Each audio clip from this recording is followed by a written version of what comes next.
ሰላም ሰላም ተወዳጆች እንዴት አላችሁ? የጌታ የኢየሱስ ክርስቶስ ጸጋና ሰላም ይብዛላችሁ። ተባረኩ። ዛሬ በፊታችሁ ያለሁት ደግሞ አንድ የፕሮቴስታንት ቤተ እምነት ጋዜጠኛ የነበረ ጋዜጠኛ ቴዎድሮስ ካሳሁን ይባላል እና ይህ ሰው በጣም ታዋቂ የሆነ ጋዜጠኛ ነው። የተለያዩ ፓስተሮችን፣ የቤተ ክርስቲያን አገልጋዮችን ኢንተርቪ የሚያደርግ ሰው ነው። በጣም ቀልጣፋና ደስተኛ፣ ጥሩ አማርኛ የሚናገር እንደገና ደግሞ የጋዜጠኝነት ልምድ ያለው አገልጋይ ነው። ጋዜጠኛም ብቻ ሳይሆን አገልጋይ ነው። እንደገና ደግሞ ጌታን የሚያመልክ ሰው ነው። ነገር ግን ባልታሰበ ሁኔታ ቪዲዮውን አይቼ ነው አቡነ ሀራ ድንግል የሚባል ቦታ ሄዶ ከሰውነት ጎዳና ወጥቶ በዛ ጸበል እንደተፈወሰ ሲያስመሰክሩት ነው ያየሁት እና እንደውም የዛሬ ወር ልሞት ነበረ እና ከዚህ ነገር ተላቅቅ ያለው ይሄን ጸበል በመረጨት የሆነ ነገር ከላይ ተነሳ እያለ ሲመሰክር እና እንደገና ደግሞ ለዛ ገዳም በሚሊዮን የሚቆጠር ብር እርዳታ እንዳደረገ አይቻለሁና በጣም ነው ያዘንኩት በሆነው ነገር። እስቲ በመጀመሪያ እኔም ከተናገርኩት ባሻገር ቪዲዮውን በትክክል እንስማና ከዛ በኋላ እኔ ማብራሪያውን እሰጣለሁ። ተከታተሉ፣ ተባረኩ። አንድ ቀን ማታ ላይ በቃ በጣም ከፍተኛ ጭንቀት ውስጥ ገባሁኝና የሆነ አካል ያው ዲያብሎስ ነው የሚሆነው መጥቶ በቃ በጣም እየከሰሰኝ፣ አሁን አንተ ምንም ከዚህ በኋላ አትረባም፣ ልጆችን ማሳደግ በትክክል አልቻልክም፣ ብዙ ነገር አልተሳካልህም፣ ስለዚህ ከዚህ በኋላ ራስህን ማጥፋት ነው ያለብህ የሚል ከፍተኛ የሆነ ስሜት እና ጭንቀት በጣም እንትን አደረገኝና ከዛ በፊት አንድ ሁለት ቀን ከሶስት ቀን በፊት አንድ አባት የካ ሚካኤል አባት ናቸው ስለ አቡነ ሀራ ድንግል አጫውተውኝ ነበረ። ነግረውኝ እንደዚህ አይነት ጸበል አለ ብለውኝ ነበር። ከዛ ከትንሽ ቀን በኋላ በጣም በቃ ሌላም ጊዜ እንደዚህ በተለያየ ጊዜ ይመጣብኛል፣ እንደምንም እያደረግኩ እንትን አደርጋለሁ እና ወደ ሌላ እምነትም ገብቼ ነበር። በቃ በጣም ቅዥብርብር ያለ ነገር ውስጥ ነበር የነበርኩት። በኋላ ላይ ግን የመጨረሻ በቃ ራሴን ላጠፋ የነበረበት ዕለት ላይ በጠዋት ተነስቼ የሚካኤል ቀን ነው እንደውም ራሱ የመጣሁት። የመጀመሪያው ቀን እንደተጸበልኩኝ የሆነ ነገር ከላይ ላይ እንትን ሲያደርግ ተሰማኝ። ከዛ በሚቀጥለው ቀን እቃዬን አንድ ሻንጣ ያስኩኝና ብዙም ነገር አልያዝኩም። መጣሁ። እዚህ ብዙ ቦታ አልነበረም፣ እዛ ላይ ሰፈር ውስጥ አረፍኩኝ። ከዛ በሁለተኛው በሶስተኛው ቀን በቃ እንደሆነ እንደሚታጠብ ነገር ነው ከላይ ላይ የራስን የማጥፋት መንፈስ ሀሳብ ሙልጭ በጣም እርግጠኛ ነኝ። አሁን እግዚአብሔር ይመስገን የዛሬ ወር ላይ የምሞት የነበርኩ ሰው በእውነት በጣም ነው የሚገርመኝ። ከዛ በኋላ ነው እዛ አቡነ ሀራ ድንግል ጸበል ጋር መገኘቱ እጅግ በጣም ነው ያሳዘነኝ። ሁላችንም መዳኑን ፈውሱን እንናፍቃለን። ነገር ግን ፈዋሹ ኢየሱስ እንጂ የአቡነ ሀራ ድንግል ጸበል አይደለም። እና እንዴት ወደዛ ነገር ውስጥ ሊገባ ቻለ? የማይታመም ማንም የለም። በመሰረቱ ሰው ይታመማል። ነገር ግን ፈዋሻችን ኢየሱስ እያለ ይህ ወንድማችን እንዴት እዛ ውስጥ ሊገባ ቻለ የሚል ጥያቄ ሁላችሁም ጋር እንደሚመጣ በጣም እርግጠኛ ነኝ። እና ይሄስ ወንድማችን ኢየሱስ ያድናል ብሎ እኮ የመሰከረ በጋዜጠኝነቱ ሊያውም ትልልቅ ፓስተሮችን ኢንተርቪው ያደረገ የመሰከረ ታላቅ ታዋቂ ጋዜጠኛ ነው። እንዴት እዛ ነገር ውስጥ ሊገባ ቻለ እና ምስክርነት ሊሰጥ ቻለ? ይህ በጣም ዋናና በጣም አጠያያቂ የሆነ ሀሳብ ነው። እንግዲህ መጽሐፍ ቅዱሳችን በሰማይም ሆነ በምድር የሚያድን ኢየሱስ ነው። ከኢየሱስ ውጪ አዳኝ የለንም ወዳጆቼ።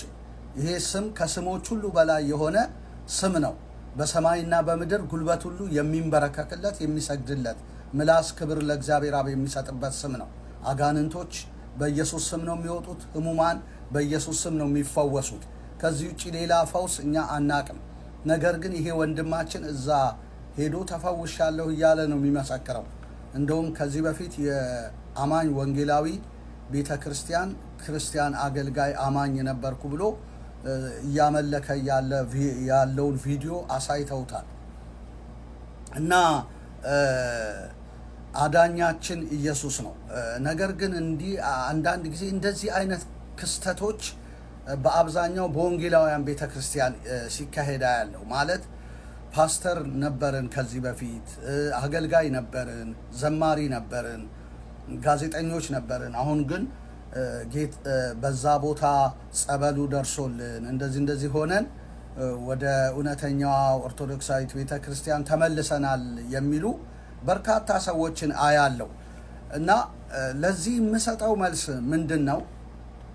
እነዚህ ሰዎች አገልጋይ መሆናቸው አይደለም የሚገርመኝ፣ ፓስተር ወይም ጋዜጠኛ ወይም የተለያየ ሰዎች ከሰው ጋር ተቀላጥፈው ከቤተ ክርስቲያን መሪዎች ጋር እጅ ለእጅ ተያይዘው ቀልጣፋ ከመሆን የተነሳ መድረክ ሊይዙ ይችላሉ፣ ስም ሊለብሱ ይችላሉ፣ ፓስተር ሊባሉ ይችላሉ፣ ጋዜጠኛ ሊባሉ ይችላሉ።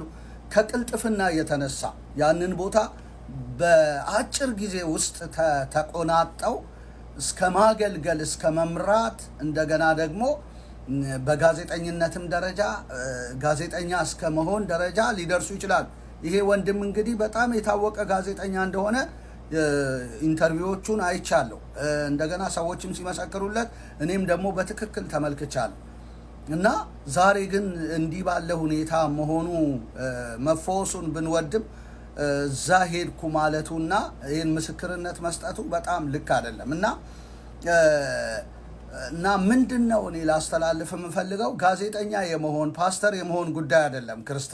ክርስትና አርነት የመውጣት ጉዳይ ነው። መጽሐፍ ቅዱሳችን ምንድነው የሚለው? እኔ እንግዲህ አስረጄ የእግዚአብሔር ቃል የሆነው መጽሐፍ ቅዱስ ነው፣ በእግዚአብሔር መንፈስ የተጻፈው መጽሐፍ። ስለዚህ መጽሐፍ ቅዱሳችን ምን ይላል?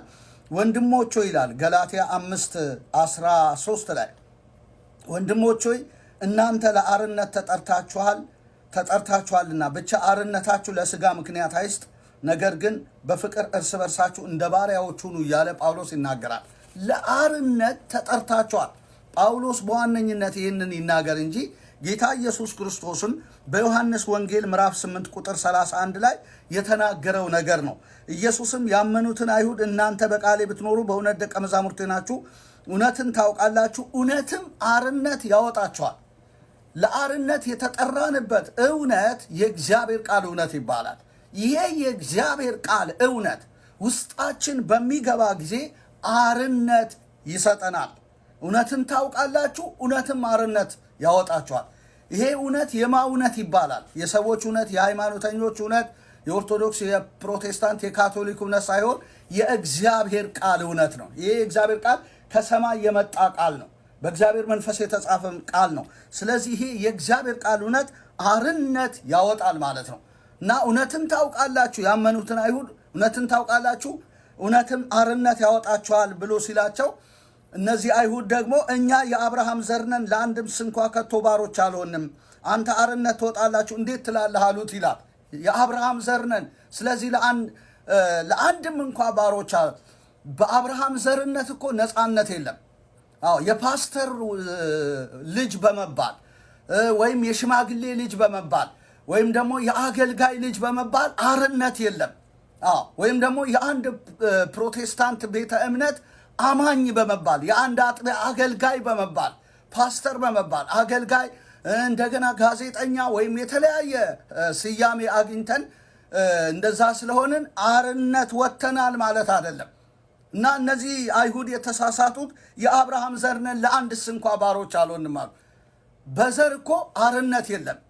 ነገር ግን ኢየሱስ እንዲህ ብሎ መለሰላቸው፣ እውነት እውነት እላችኋለሁ ኃጢአት የሚያደርግ ሁሉ የኃጢአት ባሪያ ነው። ባሪያ ለዘላለም በቤት አይኖርም፣ ልጁ ለዘላለም ይኖራል። እንግዲህ ልጁ አርነት ቢያወጣችሁ በእውነት አርነት ትወጣላችሁ። የአብርሃም ዘር መሆናችሁንስ አውቃለሁ አላቸው። ነገር ግን ቃሌ በእናንተ አይኖርምና ልትገድሉኝ ትፈልጋላችሁ። የአብርሃም ዘር መሆናችሁን አውቃለሁ፣ ነገር ግን ቃሌ በእናንተ ዘንድ አይኖርምና ልትገድሉኝ ትፈልጋላችሁ። የአብርሃም ዘር ናቸው፣ ነገር ግን ቃሉ በውስጣቸው ስለሌለ አብርሃም ያላደረገውን የሚያደርጉ ገዳዮች ናቸው ማለት ነው። ስለዚህ የዚህ ቤተ እምነት የዛ ቤተ እምነት ተከታይ ነን፣ አገልጋይ ነን፣ እንዲነን ልንል እንችላለን። ነገር ግን ቃሉ በውስጣችን ከሌለ ገዳይ ልንሆን እንችላለን። ወይ ጸበል ቤት እንደዚህ ወንድም ልንገኝ እንችላለን፣ ወደኋላ ልንመለስ እንችላለን፣ ገዳይ ልንሆን እንችላለን፣ የአሺሽ ሰው ልንሆን እንችላለን።